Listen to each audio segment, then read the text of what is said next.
what you'd do. And you didn't disappoint. You let 5 people die. Then you let Dent take your place. Even to a guy like me, that's cold. Where's Dent? Those mob fools want you gone so they can get back to the way things were. But I know the truth. There's no going back. You've changed things. Forever. And why do you want to kill me? I don't want to kill you. What would I do without you? Go back to ripping off mob dealers? No, you complete me. You're garbage. You kills for money. Don't talk like one of them. You're not. Even if you'd like to be. To them, you're just a freak. Like me. They need you right now. When they don't, they'll cast you out. Like a leper. You see, their morals, their code. It's a bad joke. Dropped at the first sign of trouble. They're only as good as the world allows them to be. I'll show you. When the chips are down, these civilized people, they'll eat each other. See, I'm not a monster. I'm just ahead of the curve. Bienvenidos una vez más a Subtextos. Este es el 4º capítulo ya de la 3ª temporada. Pero pues bueno, en esta ocasión, como ya vieron seguro en el título del podcast o del video que están viendo, la película de la cual vamos a tratar, de la cual vamos a hablar, es The Dark Knight, ¿no? Es la segunda película de esta trilogía hecha por Christopher Nolan. Pues bueno, para hablar de ella contamos con la presencia de Eduardo Caro, licenciado en comunicación, y pues un amigo de hace algunos años. ¿Qué tal, Jesús? ¿Cómo estás? Mucho gusto de verdad poder estar aquí en este capítulo y bueno, haciendo mi debut en este podcast. Agradecerte la invitación y bueno, pues muy contento, sobre todo para hablar de una película que causó un hit, yo creo, en el género de los superhéroes y pues que tiene un trasfondo muy rico del cual se puede debatir por muchas horas. Definitivamente, sí. Del simple personaje de Batman podemos debatir y hacer un podcast especial para hablar de Batman, o sea, una serie de podcasts especial para hablar de Batman, pero pues en esta ocasión escogimos esta interpretación que hace Christopher Nolan, que es muy singular, pues porque está alejada de superhéroes y de gente que tiene superpoderes, ¿no? Entonces es interesante. Y bueno, en cuanto a los tecnicismos, esta película, como ya había dicho, está dirigida por Christopher Nolan, perdón. Y pues en las actuaciones está Christian Bale como Batman o como Bruce Wayne. También está Heath Ledger, que fue vanagloriado por su actuación como Joker. De hecho recibió también un Oscar, aunque fue póstumo. Aaron Eckhart como Harvey Dent o Harvey Dos Caras. Gary Oldman y como Jim Gordon, el comisionado Gordon, y un Morgan Freeman como Lucius Fox, el ingeniero de Batman, ¿no? Y pues bueno, lo de qué trata esta segunda entrega de El Caballero de la Noche.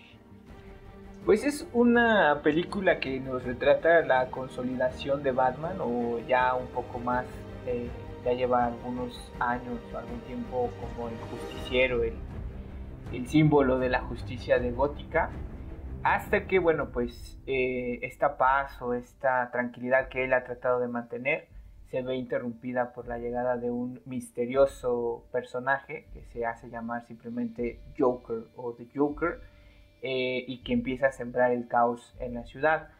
Batman, Bruce Wayne, ven una posibilidad de poder dejar el manto con la llegada de Harvey Dent, al que ve como digamos como este símbolo de justicia sin la necesidad de usar el traje o la máscara, y bueno, pues a través de él va a tratar de que la justicia o de que la tranquilidad en Gótica se mantenga, pero pues obviamente el Joker tiene otros planes. Es una película que, reitero, sin lugar a dudas marcó como un antes y un después en digamos que en la forma de hacer cine de superhéroes, y yo creo que es una de las mejores segundas partes de la historia, y creo que son muy pocas, mi querido Jesús, que Sí. lograron superar, ¿no?, a la primera, y yo creo que The Dark Knight, sin lugar a dudas, es de esas poquísimas películas o de esas poquísimas secuelas que superan o están a la par de la primera entrega, ¿no? Sí, sin duda. Batman Inicia es una buena película para introducir a Batman una vez más, porque ya lo habían introducido como 2 veces, 3 veces antes en el cine, con la de Tim Burton, antes no sé si con Adam West introdujeron como la historia del personaje, pero ya es un personaje que ya se conoce y por lo mismo también es muy difícil de adaptar, porque es tan complejo, lleva tantos años, nació en 1930 y tantos, entonces es un personaje muy difícil de adaptar. Pero sí, creo que justo esta secuela se puede poner, digo, apreciación personal, se puede poner al lado del Padrino como una de las mejores secuelas como de su serie. Y sabes también porque elevó al personaje a un estatus que no estábamos acostumbrados. O sea, bueno, digo, tampoco es que la vara estuviera muy alta. Veníamos de esas 2 desastrosas películas de Joel Schumacher. Pero que bueno, por ejemplo, Tim Burton, yo creo que con Batman Returns logró también elevar un poco al personaje, que obviamente pues ya después Batman y Robin y Batman Eternamente y los destrozaron batipezones todo. Sí, caray, la batitarjeta de crédito mandó todo al diablo. Pero creo que Nolan, nuevamente con The Dark Knight, toma al personaje y lo lleva a un nivel del que no estábamos acostumbrados a ver en una película de superhéroes, ¿no? Creo yo, y digo, metiendo quizás a otro personaje de otro universo que es Spider-Man, creo yo que por ejemplo Sam Raimi con Spider-Man lo intentó hacer, y Spider-Man 2 nos muestra un Spider-Man muy humano, pero sí creo que por ejemplo en caso de Batman y la visión de Nolan, pues sí choca o pone este conflicto con estas 2 entidades, ¿no? Batman y el Joker, y todo lo que representan ellos, pues no solamente en los cómics, sino ya si nos ponemos a analizarlo, por ejemplo, todo lo que representan en las distintas áreas, ¿no? Sociológicamente hablando, psicológicamente hablando, psicológicamente hablando, y los enfrenta de una manera que sí logramos entender esas posturas, y más que nada la postura del Joker, que se va demostrando a través de la película, ¿no? Exacto, sí, y pues la prueba de eso es que también, o sea, fuera de la película y del universo que creó Nolan, pues han hecho miles de estudios sobre los problemas psicológicos que tiene no solo Batman, sino todos sus némesis o sus villanos, ¿no? Que podrían decirse que cada uno de esos personajes es una enfermedad psiquiátrica, de alguna u otra forma. Pues sí, da mucho para hablar, y pues justo es de lo que vamos a hablar hoy, de El Caballero de la Noche, ¿no? Y pues podemos empezar con el protagonista, ¿no? Con Batman, ¿no? Es esa persona que al menos, bueno, de entrada en toda su historia no ha tenido ni un superpoder, ¿no? O sea, su superpoder puede que sea la solvencia económica que tiene, Uh-huh. que le permite, ¿no?, crear toda la tecnología y todo, pues, todo lo que hace a Batman, pues Batman. Pero fuera de eso no tiene ningún superpoder, ¿no? Y creo que lo primero por lo que podemos empezar es la ética tan singular que tiene Batman, ¿no? Sobre todo en las películas de Christopher Nolan, ¿no? Porque ya después lo vemos con Zack Snyder y ya es un Batman totalmente diferente, un Batman pues que mata. Pero por lo mientras en la trilogía de Christopher Nolan es un héroe, Sí. que no mata. Que una de sus máximas, vamos a entrar en detalle un poco más, pero una de sus máximas es no matar. Sí. Que yo creo que ese es algo que hizo Nolan con Batman, que hasta el momento no se había visto mucho, al menos en cine, que su Batman es como muy humano, ¿no? Es un Batman que lo trata de apegar lo más que puede a la realidad. Obviamente entendiendo que el personaje como tal de Batman, pues en la realidad, en nuestra realidad no podría existir, pero que Nolan lo que trata de hacer es llevarlo lo más que puede. ¿Cómo sería Batman en una sociedad como la nuestra, ¿no? Una sociedad contemporánea, una sociedad, por ejemplo, en donde no existen pues los superhéroes, ¿no? Que Exacto. ahí es donde con Zack Snyder pues ya cambia radicalmente la visión, porque ya es un enfrentamiento con Superman, por ejemplo, pero que Nolan lo que hace es pone a Batman en un contexto en el que ¿qué pasaría si una persona un día decide ponerse un traje y salir a golpear criminales, ¿no? Por ejemplo. ¿Cómo reaccionaría la sociedad? Y creo que, por ejemplo, se ve la transición entre Batman Inicia y El Caballero de la Noche, en el que ya se empieza a tener un poco más la aceptación de Batman, aunque hay un gran sector que no está de acuerdo con sus acciones, ¿no? Sí, sobre todo los mafiosos, ¿no? Exacto. Sí, porque sí, claro. pues justo en Batman Inicia es una faceta de la historia de Batman que no habíamos visto, porque en todas las películas pues se enfrentaba justo a estos villanos extrafalarios, no tan reales, como el Joker, el Pingüino, Gatúbela, Dos Caras, el Acertijo, y si ya nos vamos a esas locuras de Joel Schumacher, pues Doctor Frío y Hiedra Venenosa, ¿no? Y un Bane muy tonto. Sí. Pero lo que hace Batman Inicia es enfrentarlo a un enemigo muy real que la misma sociedad ha enfrentado durante por lo menos todo el siglo XX, ¿no? Que es la mafia, ¿no?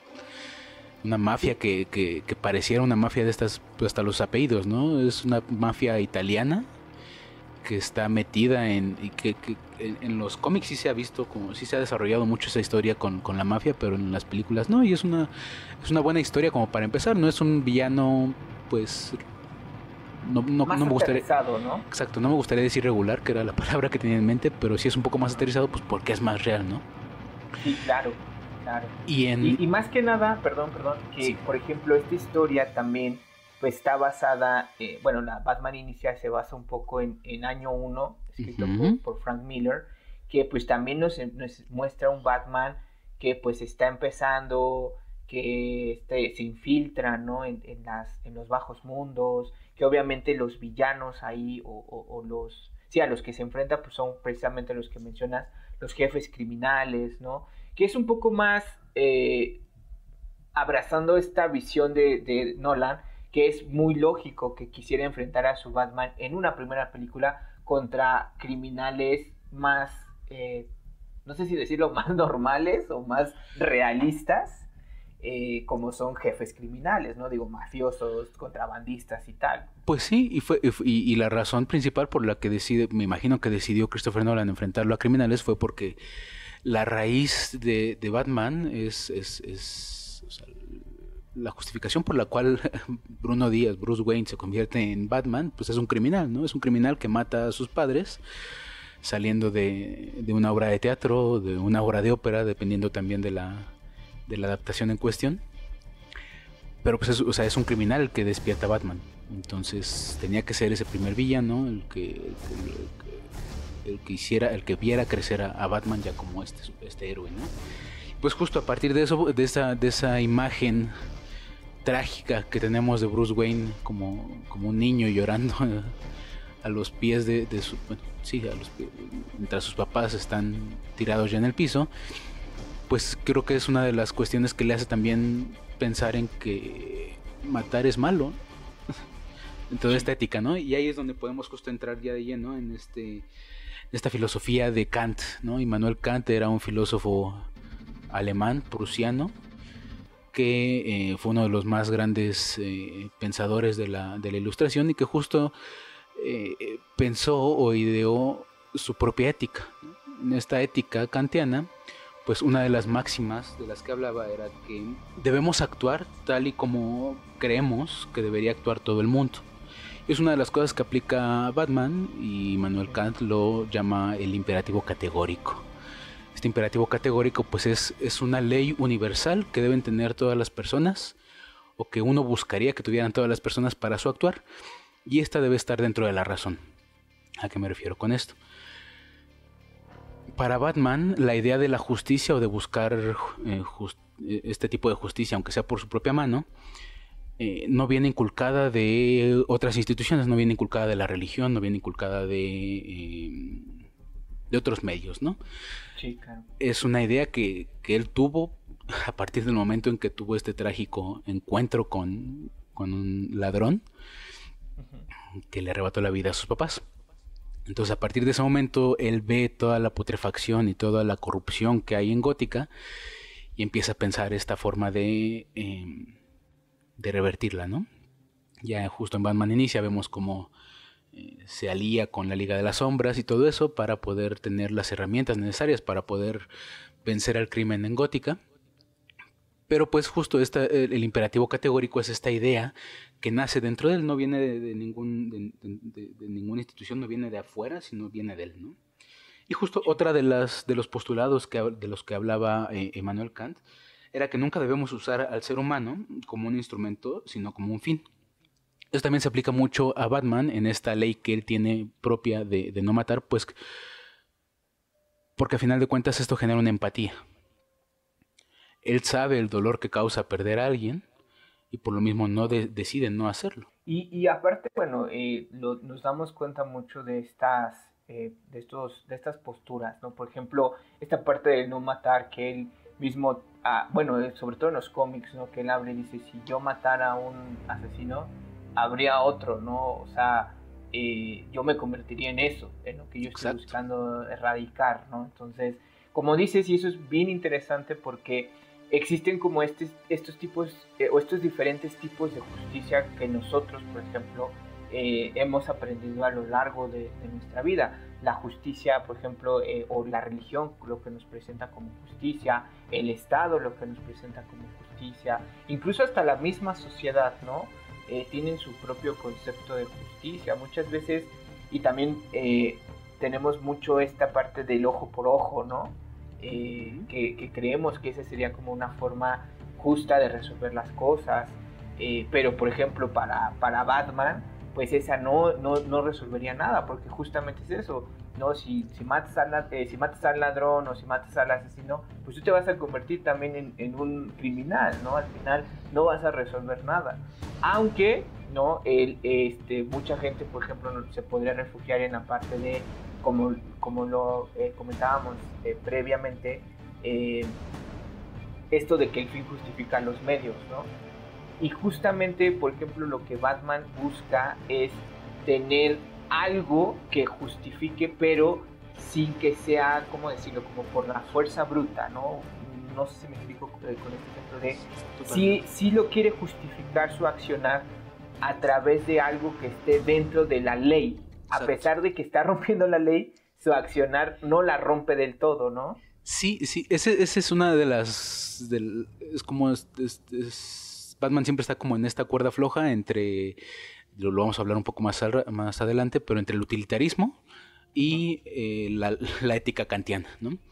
Sí. Entonces, pero uno de no quería dejar pasar la oportunidad de hablar de una de las escenas en donde podemos ver más reflejada la ética kantiana de Batman en el Caballero de la Noche. Y es la primera escena, o la segunda tal vez, ahorita se me olvidó un poco, pero justo es cuando Batman aparece después de que aparecen estos copycats, ¿no? Estos impostores o estos Batmans con vestidos con protecciones de hockey. Y ya, bueno, después en una escena posterior está hablando con Bruce Wayne y le dice, con Alfred. Y le dice, esa no es la inspiración que busco en las personas, ¿no? A final de cuentas, el imperativo categórico que quiere Bruce Wayne infundar en la sociedad de Gótica no es la de buscar una justicia por la cuenta propia, sino justo que Ciudad Gótica sea un lugar en donde se imparta justicia de manera legal, ¿no? Sí. Es por eso que él no es como dirían, juez y verdugo. No solamente es el juez, tampoco puede ser el juez porque no hay un juicio, pero pues es la persona que los agarra, tal vez, y lo vemos también con Lao, ¿no? Sí. La persona que lo agarra y se lo deja a la justicia para que la justicia, pues, forzar también un poco a la justicia para que haga su chamba, ¿no? Sí, y más que nada, por ejemplo, que es lo que él ve en Harvey Dent, ¿no?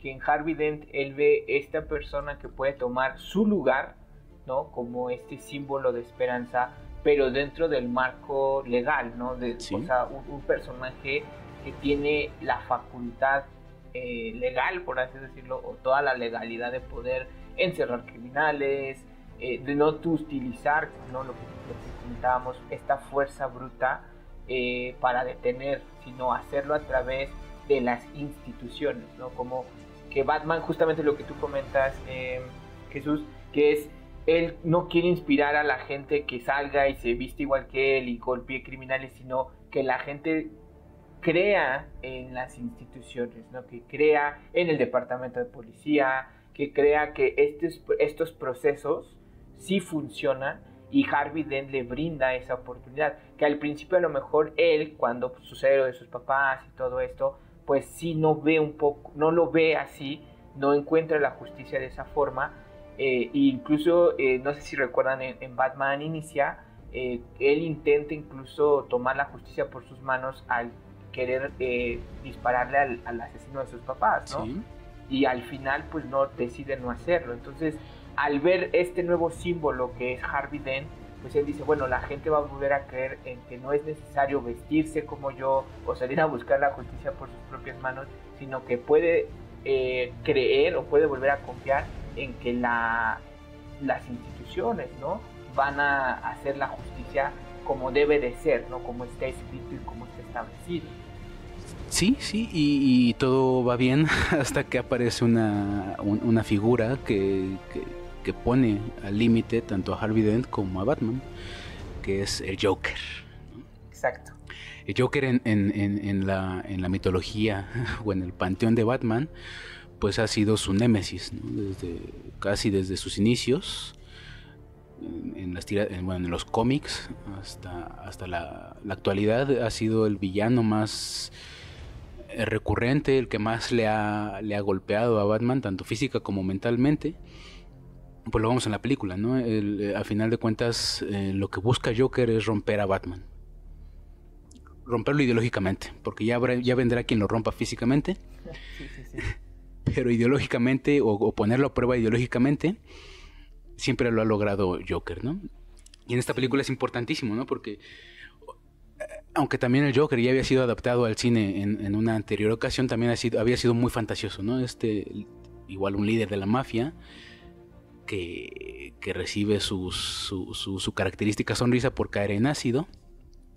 Y lo interesante del Joker de Heath Ledger y de Christopher Nolan es que no tiene una historia, o al menos no una historia segura, ¿no? Sí. Porque cuenta diferentes historias y va por ahí contando que fue su papá el que le hizo las cicatrices o que él mismo se las hizo o todas esas cosas. Pero eso es lo que hace singular a este Joker, ¿verdad? Es interesante porque, por ejemplo, la parte de esta de no tener como un origen, que es parte de... crea esta personalidad del Joker de como burlarse, ¿no? Incluso del no tener un pasado. O en el cómic de Killing Joke de Alan Moore, La broma asesina, él menciona eso, ¿no? Él dice, si vas a tener un pasado, ¿por qué no elegir el que te guste, ¿no? Entonces, también esta parte de este Joker como desconectado un poco de esa realidad, ¿no? Un Joker que prefiere crearse a sí mismo, ¿no? Crear su propio pasado, irlo cambiando, y que también un poco esta parte de esa visión retorcida que él tiene de la vida o de la realidad, ¿no? Porque los dos orígenes que él cuenta pues son trágicos, ¿no? Uno es un papá borracho y el otro es que su esposa, ¿no? lo abandona. Entonces, para querer hacer sentir bien a su esposa, pues se hace las cicatrices. Entonces, nos habla también de este personaje que cómo va distorsionando eso y cómo, como dices, ¿no? Le da una, no sé si decirlo, como esta mística de no tener un origen, de que nosotros nunca lo vemos en pantalla y que su única finalidad, como sea, es derrumbar ideológicamente a Batman, ¿no? Arrastrarlo, decir, como se lo dicen incluso en la película, ¿no? En esa, yo creo, y es un punto de vista muy personal, esa grandiosa escena del interrogatorio, que él le dice, somos iguales, ¿no? Al final de cuentas, lo único que pasa es que tú estás de un lado y yo estoy del otro, pero al final la línea que nos separa es muy delgada, ¿no? Es como el decir, tú piensas que yo estoy loco porque, no sé, por lo que hago, por lo que me he visto, pero pues vete tú, ¿no? O sea, ve cómo estás tú, estás disfrazado. O sea, esa escena yo creo que pone en manifiesto toda la ideología del Joker, ¿no? Al menos de este Joker, ¿no? De que él trata de hacerle ver a la gente que Batman está igual que él, ¿no? Esa es una persona que está psicológicamente mal, ¿no? Al hacer lo que hace, ¿no? Sí, sí. Sí, y ahí es donde podemos justo retomar esta igualdad. El Joker puede ser nihilista en algunos momentos, pero sobre todo lo que es, bueno, él mismo lo dice, ¿no? Es un poco un agente del caos. Podemos retomar un poco las teorías de otro filósofo que se llama Thomas Hobbes. Si ustedes no recuerdan bien a Thomas Hobbes, pues el que es el que saca la famosa frase del lobo es el lobo del hombre, ¿no? El hombre para sobrevivir tiene que convertirse en un ser, una bestia, para sobrevivir al hombre. Y Hobbes también tiene una forma de pensar que la describe en su libro llamado Leviatán. En este Leviatán él define a este monstruo como un monstruo que a partir del terror va a hacer que la gente salga de este estado natural, de este estado bestial, para que se ordene. Y podemos tomar a partir de esto la igualdad que tiene tanto Batman como el Joker, porque los dos generan o buscan generar un cambio en la sociedad a partir del terror. Lo vemos con la Liga de las Sombras, ¿no? La Liga de las Sombras le enseña a Bruce Wayne cómo usar técnicas teatrales para causar terror y que la gente le tenga miedo, ¿no? Pero para que la gente esté bien, ¿no? Para que la gente se alinee a la institucionalidad de Gótica y no haya ningún problema. Mientras que Joker utiliza el terror para que la gente tome el poder o tome justicia por su propia cuenta. Y esto lo podemos ver en varias escenas que salen en el Caballero de la Noche, pero en especial en una, ¿no? Que es la de los ferries. Sí. Esa escena en la cual pone a dos ferries a debatir quién vive y quién no vive, a partir de volar al otro, ¿no? Sí, y esa también, yo creo, mira, entre la escena del interrogatorio y la escena de los ferries, nos demuestran mucho también esta parte de, no solamente la ideología del Joker, sino en una parte sociológica nos demuestra esta cuestión, ¿no? de los colectivos, ¿no? También, por ejemplo, de la histeria colectiva, nos demuestra cómo... por ejemplo, y es muy curioso porque los únicos que discuten sobre si van a volar o no el barco, el otro barco, son los civiles, ¿no? Sí. Que es también retomando, y corrígeme si me equivoco, creo que es Maquiavelo, ¿no? El que dice que el ser humano es malo por naturaleza, ¿no?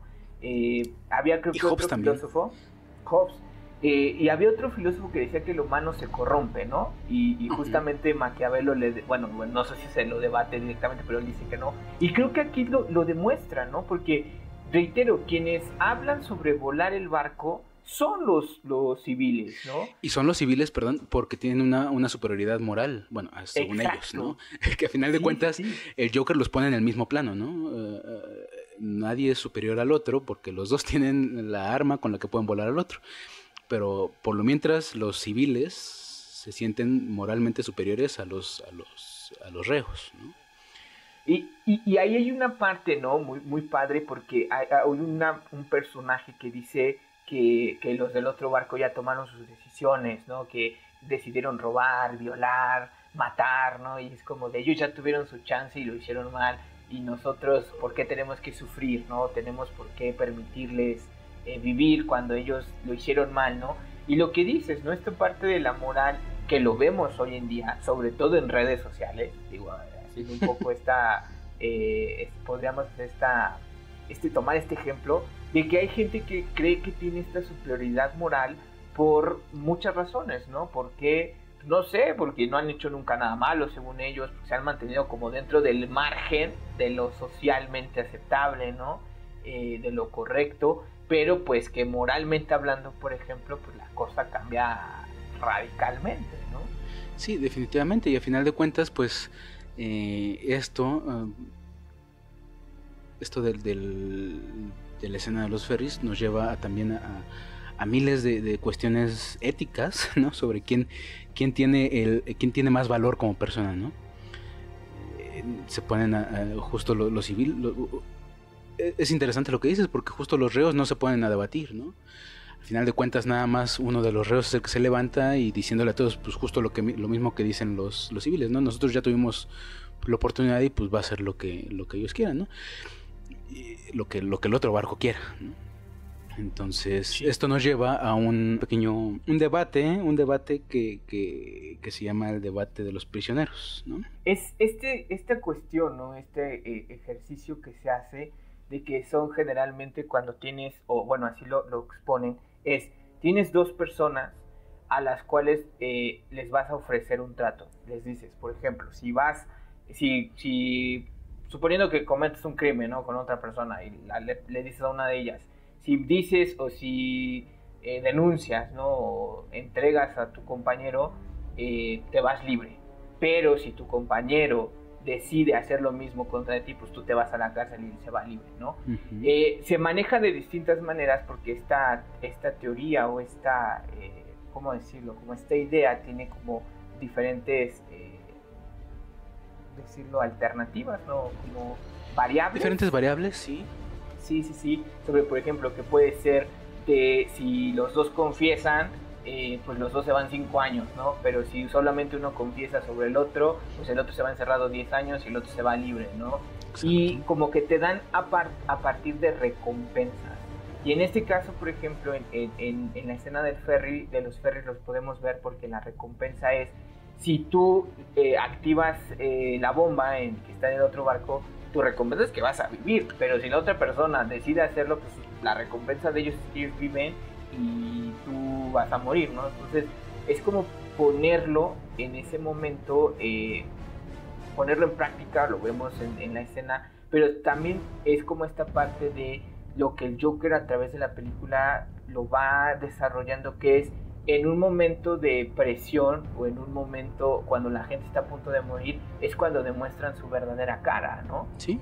Y aquí en esta escena lo vemos, porque al final, como lo comentamos, los civiles son los que empiezan a debatir si los otros deberían de morir, y los reos son como de, pues sí hay algunos que intentan como ponerse el brinco, ¿no? O querer hacer que este personaje que sostiene el detonador, hasta que este otro reo se levante y se lo quite y dice, no, pues vas a decir que te lo quité, vas a decir que yo te lo arrebaté y se acabó, ¿no? Y nos demuestra justamente esta parte de cómo la sociedad, y en una cuestión colectiva, cuando están bajo esta presión o se ven amenazados, pues sí reaccionan de ciertas maneras, ¿no? Sí, justo cuando tiene miedo, volvemos otra vez un poco a Leviatán, pero justo en esa misma escena, mientras están en medio del río debatiendo o viendo quién va a explotar, pues está Batman dándose unos golpes con el Guasón, y al final de cuentas no termina de no funcionar la idea del Joker, porque el terror no hace el terror que quiere infligir el Joker a los ciudadanos de Gótica no cumple su objetivo, ¿no? Y al final de cuentas es lo que le dice Batman, ¿no? Las personas son buenas. El Joker todas sus acciones que había estado realizando, justo lo del hospital, ¿no? Amenazar o infundir el terror en los ciudadanos de que si no matan a este empleadito de Gótica, de Bruce Wayne, van a explotar los hospitales, ¿no? Entonces genera el miedo para que la sociedad actúe y que tome justicia por su propia cuenta y quiera matar a esta persona, ¿no? Porque no le conviene a Joker, ¿no? A final de cuentas eso es un capricho casi de Joker, porque pues no le conviene que Bruce, que se sepa la identidad de Batman. Pero justo lo mismo hace con Harvey Dent. Al final de cuentas la forma en la que lo corrompe es a través del miedo, ¿no? Del miedo de perder a las personas que tienen, a su familia, ¿no? Que era Rachel 2. Al final justo este miedo es el que hace que Harvey Dent no sea juez sin ser parte, ¿no? Sino que se convierte en juez y parte al matar, ¿no? Mata a todas aquellas personas que lo traicionaron, ¿no? Sí. Y justo podemos ver en esta escena del ferry que el miedo no siempre va a generar lo que busca el Joker. Y sabes también si la parte, por ejemplo, lo que mencionas, ¿no? Del terror, del miedo, pero sobre todo es muy curioso porque también lo hace a través del caos, ¿no? Sí. Que la gente cuando está en una situación como de presión extrema o en una situación como de en la que sabe que puede perder algo o que va a morir, se entrega al caos, ¿no? Y al final, por ejemplo, bueno, en la escena de los ferries, pues es también lo que intenta demostrar, ¿no? Que al final la naturaleza humana es esa, no es entregarnos al caos, es como volvernos locos y que todo, o sea, todo se vaya al diablo, y que ahí ya es cuando realmente eso es como real, eso es como en realidad somos, ¿no? Cómo es la persona en realidad. Lo que hace, por ejemplo, con Batman, que es esta parte de decirle, pues tú estás como en el mismo nivel que yo, pero pues tú como que te reprimes, ¿no? Por eso le pone el ejemplo con Harvey Dent, ¿no? Sí. Ve lo que hice con él, que siendo una persona que era un símbolo, que creían que no se podía corromper, pues al final, cuando sufrió, cuando estuvo en esa situación y vio lo que pasó, pues decidió entregarse a la verdadera naturaleza, que es el caos, ¿no? Que es el que realmente todas las personas, pues en el fondo, o no sé si expresarlo así, pero justamente lo que te mencionaba, ¿no? Que el ser humano es malo por naturaleza y solamente necesitan como este empujón para entregarse a eso, ¿no? Sí, justo así lo dice el Joker, ¿no? Todo lo que necesita la gente es un pequeño empujón. Y también otra de las frases que dice es que la ética de todas esas personas fuera de Batman es un chiste. Es una ética que no está afianzada a un imperativo categórico, como lo tiene Batman, ¿no? O sea, Batman, su máxima ética, su máxima moral está infundada por él mismo y viene del interior, y justo es lo que, volviendo un poco a Kant, es lo que dice Kant, ¿no? Que mientras tu imperativo sea del interior, o sea, venga de ti mismo, va a ser más fuerte que lo que te puedan decir las otras instituciones. Y entonces, pues sí, ese es el gran dilema, es una gran comparación entre Joker y Batman, que al final de cuentas son la misma cosa, ¿no?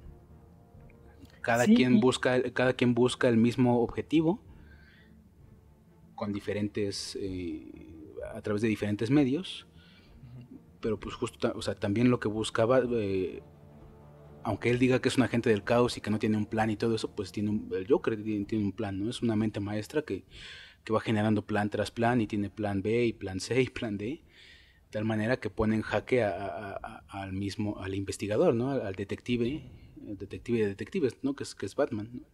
Sí, no, y sabes también, por eso yo creo que también vale mucho la pena analizar o retomar la escena del interrogatorio desde muchos puntos de vista, o sea, desde lo cinematográfico, la actuación, hasta el contexto y todo lo que conlleva esa escena, porque creo que esa escena te retrata de una manera, no quiero sonar como muy exagerado, pero creo que sí te retrata de una manera sublime la relación entre Batman y el Joker, ¿no? Sí. El diálogo que sostienen ambos, porque ahí es donde Batman se da cuenta que al Joker no lo puede amedrentar o no lo puede suavizar a través de la fuerza física. Batman se sabe superior físicamente hablando al Joker, ¿no? Pero no lo amedrenta cuando lo golpea y lo estrella contra la mesa y le suelta este codazo en los dedos. Incluso hasta el Joker le dice que no empiece por ahí, ¿no? Por la cabeza, porque la víctima no va a sentir el siguiente golpe. Sí. Y Batman se va dando cuenta de que a él no lo puede amedrentar, no lo puede suavizar, porque unas escenas antes vemos, por ejemplo, a este personaje, no recuerdo si es no recuerdo el nombre, es uno de los mafiosos, incluso sale en la primera, lo avienta, ¿no? O sea, lo deja caer de unas escaleras y se rompe la pierna del otro, y a partir de eso es que él empieza a decir, ¿no? Dónde encontrarlo y tal. Y al Joker no le puede hacer lo mismo, el Joker hasta lo disfruta, ¿no? Cómo le va diciendo esta parte de no te puedo matar porque tú me complementas. Exacto. Y al final, por ejemplo, en los cómics, en películas animadas, pues vemos que el Joker también, o sea, Batman complementa al Joker y el Joker complementa a Batman, ¿no? que es ese paso que Batman nunca va a dar, o es esa línea que siempre, si Batman cruza esa línea y mata al Joker, sabemos, por ejemplo, que entonces Batman se podría entregar a toda esta locura o a todo este caos, ¿no? Y creo que es esa línea que le recuerda, ¿no? Que nunca tiene que ser cruzada. Sí, justo lo que podemos hacer una analogía es de que esa pequeña línea que salva a Batman de la demencia total es el no matar. Sí. Y justamente esta ideología se contrapone o contrasta mucho con el final de la propia película. Porque a final de cuentas, en esta cruzada que tiene contra el crimen, Batman tiene que matar, ¿no? Y tiene que matar a alguien para evitar que la gente de Gótica vea que el Guasón o que Joker cumplió su objetivo, ¿no? Al final de cuentas vemos a un Harvey Dent que ya es dos caras, que ya no es Harvey Dent, ya es un villano más de los tantos que tiene Batman. También es uno de los más enigmáticos y de los más importantes que puede tener el universo de Batman, el Bativerso, como dicen. Pero dos caras, a final de cuentas, es la viva representación de que el Joker pudo cumplir su tarea, ¿no? Pudo hacer que como le dicen en la película, ¿no? El caballero brillante o el caballero diurno de Gótica se corrompiera completamente. Y entonces, para poder salvar a Gótica del caos total que sería que una persona rompió a Gótica completa, es 100% utilitarista. El utilitarismo, ya había hablado un poquito antes acerca de esto, pareciera ser una corriente filosófica completamente contraria a la ética kantiana, porque justo el utilitarismo lo que dice es el fin justifica los medios, ¿no? Y esto habla un poco de las mentiras útiles. Y hay algo que te quería comentar, que es en todas las películas en casi todas las películas de Christopher Nolan hay una mentira útil. Una mentira que va a hacer que justo que la trama avance, o sea, que la trama se mueva, pero también va a hacer que los personajes se salvan. Lo podemos ver en Memento, ¿no? La primera película famosa de Christopher Nolan, ¿no? El protagonista se miente a sí mismo dentro de esta enfermedad también psiquiátrica que tiene para que él pueda descubrir más cosas, ¿no? En Inception hay una mentira útil, ¿no? Que es quién mató a Mal, ¿no? O si Koff fue el que mató a Mal, ¿no? Y en el Prestigio también hay otra mentira útil, ¿no? Que es el ocultar a uno de los gemelos. Y Christopher Nolan pareciera que utiliza esta mentira útil 100% utilitarista para darle vida a sus tramas, ¿no? A final de cuentas el utilitarismo pues, es aquella corriente que, como ya había dicho, que hace que el fin justifique los medios. Y justo, ¿no? Te ponen en este predicamento. Salvar es como otro dilema, ¿no? El dilema del tranvía o del tren. Si va un tren a toda velocidad y enfrente de ti hay 10 personas y en el tren vas tú y otra persona, ¿no? Si el tren frena para salvar a las 10 personas, pues obviamente te morirías tú y se moriría la otra persona. Pero si tú te salvas, pues matarías a 10 personas, ¿no? Sí. Entonces ahí es el dilema, ¿no? ¿A quién salvas? Si el valor de una persona justifica que se salven otras 10 personas, o si tu propia vida es lo suficientemente valiosa como para matar a otras 10 personas, ¿no? Entonces, a final de cuentas, la mentira de que Batman mate, o sea, a final de cuentas sí lo mata, ¿no? Pero tanto Jim Gordon como Batman procuran que la imagen de Harvey Dent quede intacta, ¿no? Y es por eso que gracias a eso se crea esta ley Dent, que es la que también le da vida, ¿no? O justo The Dark Knight Rises se basa sobre esta mentira útil. Entonces es importante el poder ver cómo estas dos corrientes filosóficas, tanto la ética kantiana como el utilitarismo de Bentham, se contrastan en un solo personaje, ¿no? Y de una manera tan orgánica. Sí, no, y aparte, por ejemplo, esta parte del final que mencionas es bien interesante porque justamente ahí logra entender Batman que pues él es el único que puede llevar ese peso, ¿no? que sabe que se puede deshacer de ese personaje, pero que al final no se puede deshacer de él del todo, porque al inicio de The Dark Knight Rises, pues nos damos cuenta que Bruce Wayne está encerrado en su casa y es un ermitaño, pero en esta película, bueno, al final de The Dark Knight, él entiende eso, ¿no? Él entiende que si culpan a Harvey Dent y él se toma el rol del héroe, ¿no? Que él lo detuvo y detuvo al Joker, la gente va a dejar de creer en las instituciones. La gente va a dejar de creer en la justicia, en un sistema, porque pues van a preferir a un vigilante o a un, a un vigilante clandestino que no está regulado por la ley, a pesar de que hace cosas, salva a la gente y detiene criminales y tal, pero que no es parte del sistema, ¿no? Y la gente entonces va a empezar a creer eso, va a empezar a hacer lo que él no quiere que hagan al inicio de la película, ¿no? Es ponerse trajes de hockey para exacto, para combatir, para defender, ¿no? Para hacer justicia, y por eso es que él dice, yo soy el que puedo llevar todo ese peso en mí, porque al final la gente entonces va a terminar de entender que el ser un justiciero fuera de la ley pues no sirve de mucho, o al final no es lo correcto, ¿no? Y que también a veces se podría sentir una parte como como el gran fracaso, ¿no?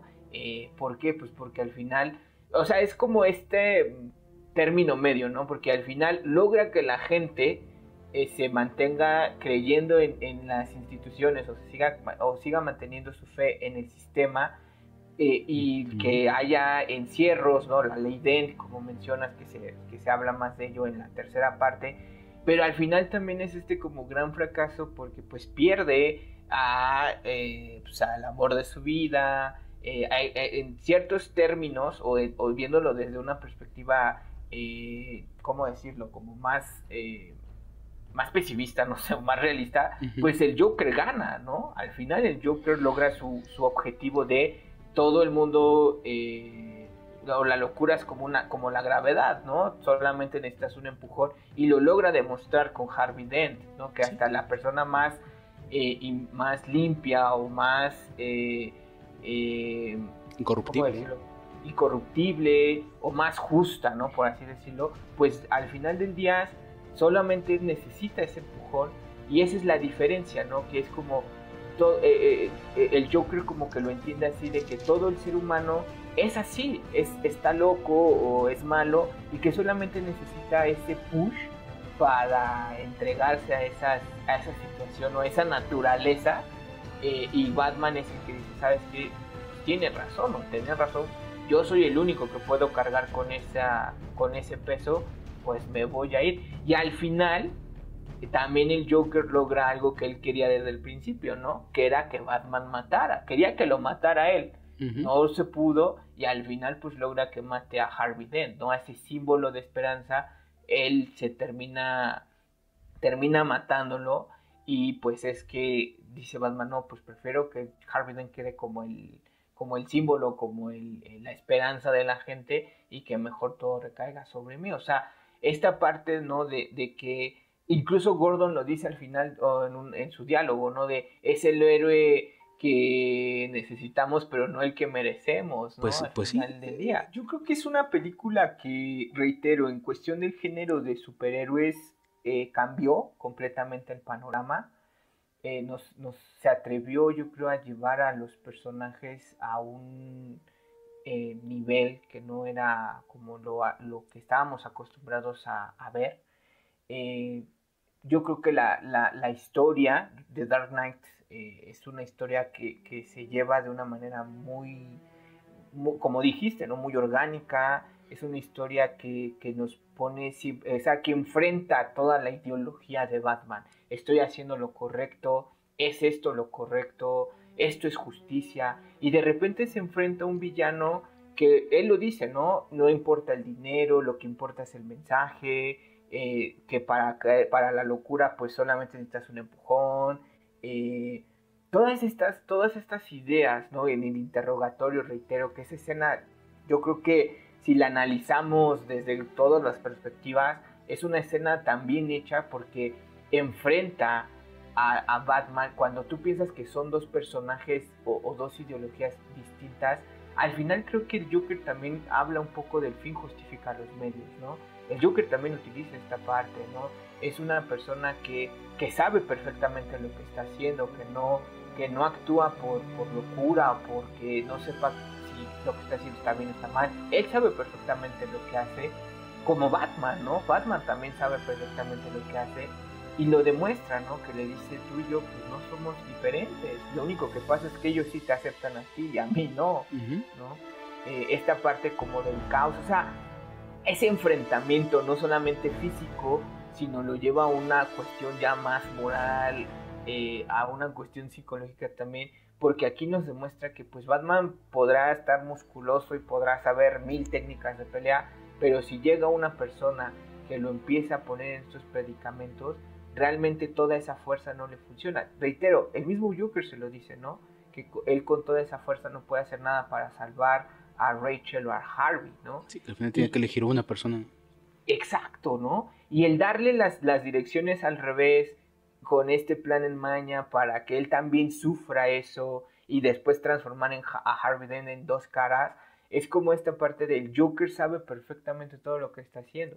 Reitero, también en esta escena después de los ferries donde Batman lo tira y después lo deja colgando, que le dice, yo no me iba a jugar el alma de Gótica en una pelea contigo, porque pues obviamente iba a perder, ¿no? Sí. Si no, yo tenía un as bajo la manga y es Harvey, ¿no? Entonces ya es cuando le enseña todo lo que hizo y que simplemente lo único que estaba haciendo con Batman era como distraerlo, jugar con él, porque al final sus intenciones eran destruir a ese símbolo de esperanza y demostrarle también a Batman que toda la gente por naturaleza pues está mal, está loca o es mala, ¿no?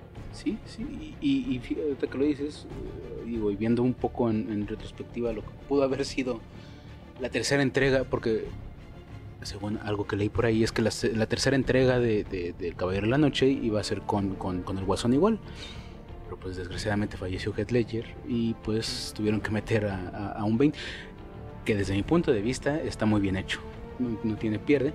Y otro de los apuntes que quería hacer ya como para ir cerrando es que creo que este Joker no hubiera sido posible sin lo que pasó en 2001. Porque justo lo que nos enseñó 2001 es que el terror puede... Ante el terror o ante el terrorismo podemos ceder nuestras garantías individuales de una manera horrible, ¿no? Y es lo que empieza a pasar también con la población de Gótica, ¿no? Ante el terror ellos empiezan a actuar de manera en la que deciden salir de la ciudad, que deciden dejar su territorio para huir de lo que puede llegar a pasar en Gótica, ¿no? Lo vemos en el ferry, ¿no? Ellos renuncian de alguna manera a sus garantías individuales para poder sobrevivir. Y es lo que pasó en 2001, ¿no? El inicio del siglo fue tan monstruoso que nos enseñó eso. Sí. Y lo vemos reflejado en este tipo de películas, ¿no? También el Bane del Caballero de la Noche Asciende, pues tampoco lo podríamos entender sin 2001. Sí, claro. Y eso es lo que hace más real a esta trilogía, ¿no? Que está basada en un contexto sociohistórico que podría ser Nueva York de mediados de la década pasada. Sí, claro. Y sobre todo esta parte de que, como dices, o sea, creo que un motor o algo que es muy contagioso es el miedo. Al final del día, la gente, yo creo que con tal de sentirse segura, con tal de sentirse bien, o ellos como no hacer nada, sino el ver que alguien más lo está haciendo, pues como dices, o sea, son capaces de aceptar muchas cosas. Que yo creo que eso también dentro de la película es que la gente acepta a Batman al final, porque saben que alguien más está haciendo el trabajo sucio, ¿no? Sí, y lo vemos en el tipo que agarra el detonador o que quiere detonar el otro barco, ¿no? Sí. No cualquier persona tiene el valor de tomar la vida de otras en sus manos, ¿no? De ser el responsable de la vida de otros, ¿no? Por muchos males que hayan hecho, él se para muy sácale punta para agarrar el detonador y él está seguro de que puede hacer girar esa llave hasta que la tiene en la mano, ¿no? Sí. Batman es el único que puede tener esa pues no esa libertad, ¿no? Porque tampoco es libre de decidir eso, sino está determinado un poco, pero pues Batman es el único que puede cargar con con ese pesar, ¿no? Con esa culpa, esa responsabilidad, ¿no? Y al final la carga con Harvey Dent. Por supuesto. Por supuesto. Y por ejemplo, también el llevar a un personaje a estos niveles como más realistas, lo vimos, y yo creo que fue gracias a esta visión de Nolan, pues lo vimos en la última película que hicieron del Joker, ¿no? La película de Todd individual Phillips. dirigida por Todd Phillips y protagonizada por Joaquin Phoenix, en el que también te ponen a un personaje en el que ahí yo creo que utilizan esta parte, mi estimado Chucho, que dice que la sociedad es quien corrompe al hombre, ¿no? Y aquí no sé si lo podemos ver también, que la misma sociedad es al que va empujando al personaje de Arthur Fleck, ¿no? Que es el nombre que se le da en esta versión, lo va empujando cada vez más al grado de que pues, se vuelve loco completamente, o se entrega a esa naturaleza, ¿no? Que es la sociedad misma que lo va corrompiendo. Aquí, por ejemplo, en The Dark Knight, lo que el Guasón, lo que el Joker intenta hacer, creo que es eso, ¿no? El que veas también que la sociedad es quien corrompe, ¿no? La sociedad fue quien creó al final a Batman a través de ese asesinato, ¿no? Y la sociedad crea también a otro villano que es el Joker en la versión del 2019 a través de o ignorarlo, ¿no? El hacerlo menos, el no prestarle la atención, y lo van orillando a esto, ¿no? O sea, de todo el caos y del sufrimiento pueden surgir tantas cosas. Una es una persona que intenta evitarlo y la otra es una persona que lo quiere seguir, ¿cómo decirlo? Como esparciendo, ¿no? Uh-huh. Entonces, creo que esos análisis de personajes, mucha gente puede decir como, pues son películas de superhéroes, pues véanlos como tal, ¿no?